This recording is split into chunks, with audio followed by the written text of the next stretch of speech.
Topic है वो है, कहने का मतलब हम लोगों ने अभी तक जो पढ़ा है वो कहने का मतलब है कि जनरल एंट्री पढ़ा हम लोगों ने, कहने का मतलब क्वेश्चन से हम लोगों ने एंट्री बनाई है, और एंट्री से आज हम लोगों ने नेक्स्ट अभी पिछले बैच में हम लोगों ने सीखा था पोस्टिंग किस तरीके, सॉरी लेजर किस तरीके से बनाते हैं। आज का जो चैप्टर हमारा है वो है पोस्टिंग का लेकर।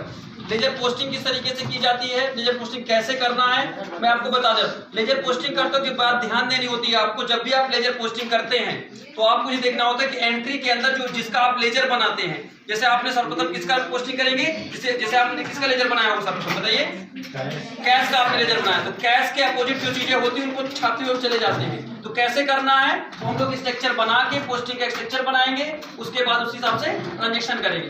तो आज का टॉपिक है लेजर पोस्टिंग और ट्रायल बैलेंस फाइल करना, ठीक है ना। तो कैसे देखिए हम लोग काम करते हैं, तो यहाँ पे एक कंपनी आप खोल के रखिएगा और हम लोग यहाँ स्ट्रक्चर बनाएंगे लेजर पोस्टिंग का। एक डेट का कॉलम रहेगा, एक आपका पार्टिकुलर का कॉलम रहेगा, एक आपका रहेगा डेबिट प्लस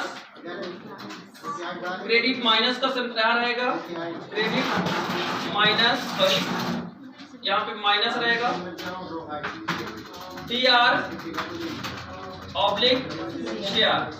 एक कॉलम आपका और रहेगा बैलेंस शीट का रहेगा, बैलेंस ऑब्लिक शीट, ऐसे इतना आप बनाएंगे। ये आपका जो स्ट्रक्चर है, जो डायग्राम है जो बना हुआ है, उसका है लेजर पोस्टिंग का है।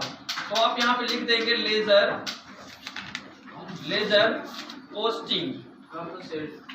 ये आपकी लेजर पोस्टिंग है। कंपनी का नाम क्या है, मिस्टर अतुल। तो मिस्टर अतुल आप यहाँ डाल लीजिएगा कंपनी का नाम। और हम लोग जो पोस्टिंग करने जा रहे हैं वो सर्वप्रथम कैश की पोस्टिंग करने जा रहे हैं, ठीक है। आपके एंट्री में दिया गया है cash account DR2 capital account CR, उसके बाद सेकंड एंट्री है purchase account DR2 cash account CR। जो भी आपके पास एंट्रियां हैं इन्हीं की अपोजिट हमको छांटना है इसमें, ठीक है ना। तो अब हमने सर्वप्रथम किसका लेजर बनाया था, कैश का। तो कैश हम लोग यहाँ डालेंगे, यहाँ पे लिखने वाले हम लोग है कैश।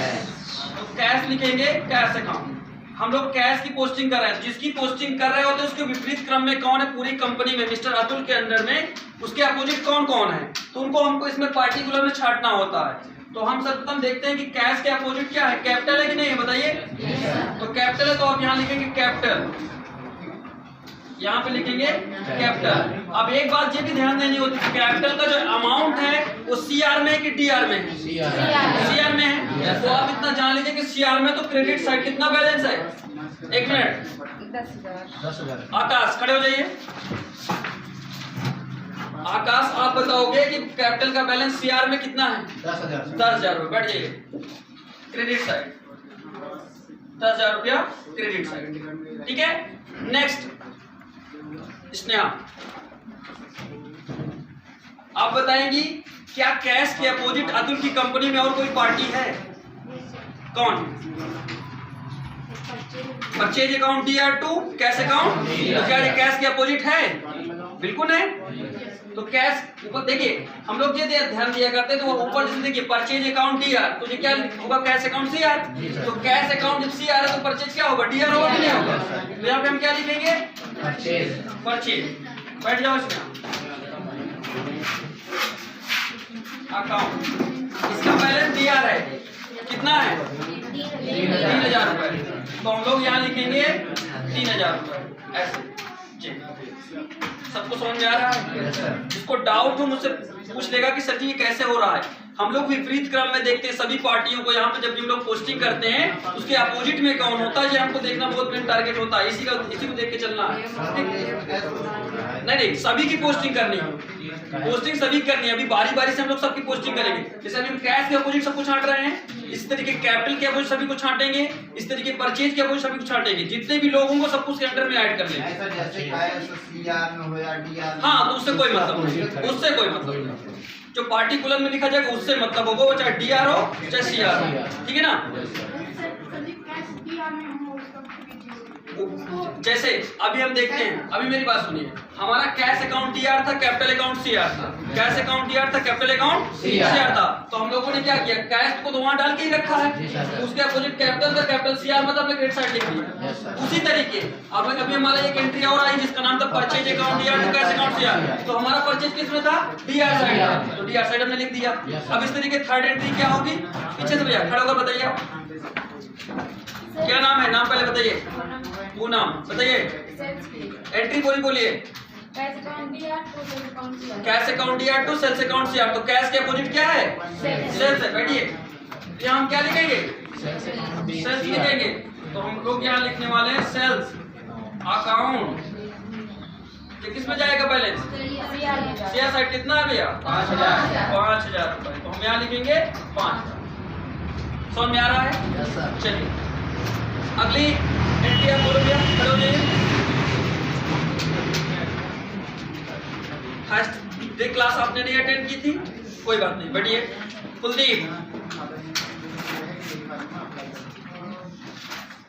कुलदीप से इसके बाद वाली एंट्री बोलिए, नेक्स्ट एंट्री बोलिए आप।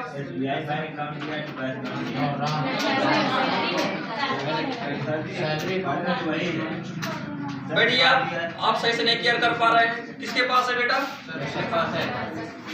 Rahul. Salary account DR to cash account CR. Salary account DR to cash account CR. हम तो कैश के अपोजिट छांट रहे हैं, तो सैलरी के अपोजिट क्या है, अपोजिट कैश है, कैश के अपोजिट सैलरी है। तो क्या लिखेंगे हम, बैठिए। तो हम लोग लिखने वाले हैं यहाँ पे सैलरी अकाउंट। इसका बैलेंस क्या होगा, डीआर कितना, 2,000 बस। आगे नेक्स्ट अब पढ़ो, नाम बताइए, रीना पटेल। कुछ अगला क्वेश्चन क्या है, एंट्री पूरी बोलिए। SBI bank account DR to cash account. SBI bank के अपोजिट कैश है, कैश के अपोजिट एसबीआई है। हम लोग जो छांट रहे हैं कैश के अपोजिट छांट रहे हैं, तो कैश के अपोजिट क्या है, एसबीआई बैंक। हम लोग यहाँ ये लिखेंगे एसबीआई बैंक। बैठ जाइए, एसबीआई बैंक। जी बैलेंस सीआर में डीआर में कितना, और तो कोई नहीं बचा, नहीं सर, सारे कंप्लीट हो गए। Yes sir. तो अब हम लोग करेंगे क्या, इसके बाद देखिए यहाँ पे क्या होता है, जब हम सारी पोस्टिंग कंप्लीट कर लेते हैं कैश की पोस्टिंग, तो ये डेबिट वाला जो बैलेंस होता है इसको जोड़ते हैं, क्रेडिट वाला बैलेंस जोड़ते हैं। तो आप इसको जुड़वाएंगे हमसे, ठीक है। तो 3,000 जे 2,000 जे, तो 5,000 हो गए, 5 और 10,000। तो आपका डेबिट साइड में ये बैलेंस आ रहा है 10,000 रुपए। तो आप यहाँ लिखेंगे 10,000, ये आप इधर आ रहा है 15,000, 10 1 सॉरी 10,000 और 5,000 15,000 रुपए। ये और एक बात आप ध्यान देंगे, यहाँ एक मेन पॉइंट होता है, यहाँ भी समझना पड़ता है, जो बड़ा हो बड़े छोटे को हमेशा घटाया जाएगा, वो चाहे डेबिट बड़ा हो चाहे क्रेडिट बड़ा हो। ये बात याद रखिएगा कि हमेशा ये टॉपिक याद रखा जाता है। कभी क्या होता है बच्चे पूछते थे, सर जी अगर क्रेडिट बड़ा है तो डेबिट कैसे घटा सकते हैं। ये एक मेथड है, एक तरीका है, जो कि डेबिट को बड़ा हो तो क्रेडिट बढ़ा दीजिए, क्रेडिट बड़ा हो तो डेबिट को घटा दीजिए, एक दूसरे के अपोजिट काम करते रहते हैं।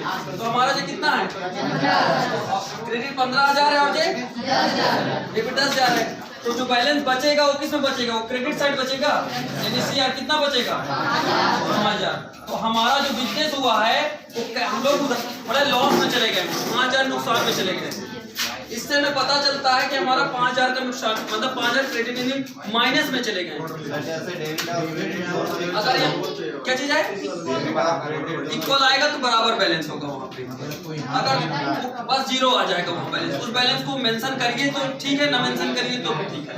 करेंगे तो दोनों तरफ करेंगे, नहीं करेंगे तो जीरो कर देंगे, जीरो का मतलब कुछ नहीं होता। समझ गए, क्लियर हो गया। इस स्ट्रक्चर को आप तुरंत नोट करिए,